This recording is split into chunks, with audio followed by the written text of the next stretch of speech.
tahun 2002 itu, malam itu memprotes keras bahwa jangan sampai ubah Undang-Undang 45 jadi 2002.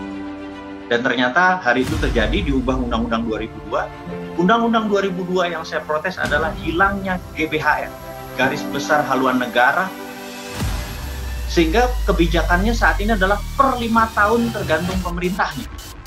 Bukan kebijakan jangka panjang yang siapapun pemerintahnya ngikuti garis besar tadi. Gitu, rencana 100 tahun Indonesia menjadi negara superpower misalnya kayak gitu deh. Ini kita 5 tahun ngabisin anggaran saja. Itu perubahan pertama. Yang kedua, hilangnya fraksi TNI Polri di DPR.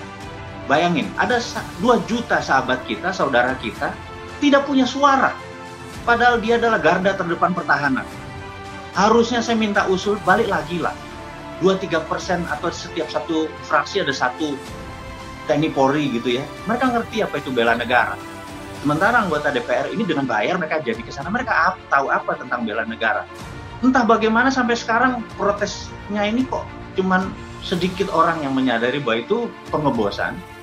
Yang terakhir yang saya sedikit berat adalah pemilihan langsung one man one vote. Harusnya tidak boleh Indonesia menggunakan popular vote, one man one vote. Amerika negara besar, negara demokrasi aja tidak pakai one man one vote, tetapi pakai bukan popular vote, tetapi pakai electoral vote. Suaranya bukan 1, tapi 4. Begitu membayar pajaknya sekian, suaranya 7. Jadi begitu orang-orang yang membayar pajak, taat pajak, segala macam, suaranya bukan 1, bisa 17. Pembobotan itu nanti kita standarkan sehingga sewaktu ada pemilihan, orang-orang yang punya suara atau pembobotan yang nilainya tinggi tadi, salah satunya dengan bayar pajak, kalau 1 miliar tambah 10 misalnya gitu ya, ini contoh aja, itu membuat kualitas. Jadi begitu disebut, wah dia 17 loh suaranya, wah dia 24 loh suaranya, yang lain 1 gitu ya.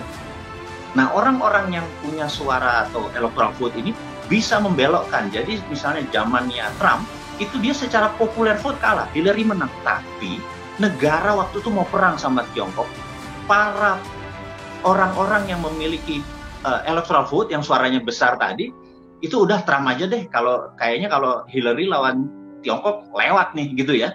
Itulah kalau orang-orang yang bernalar, berpendidikan, berpengaruh, suaranya jangan 1 gitu ya.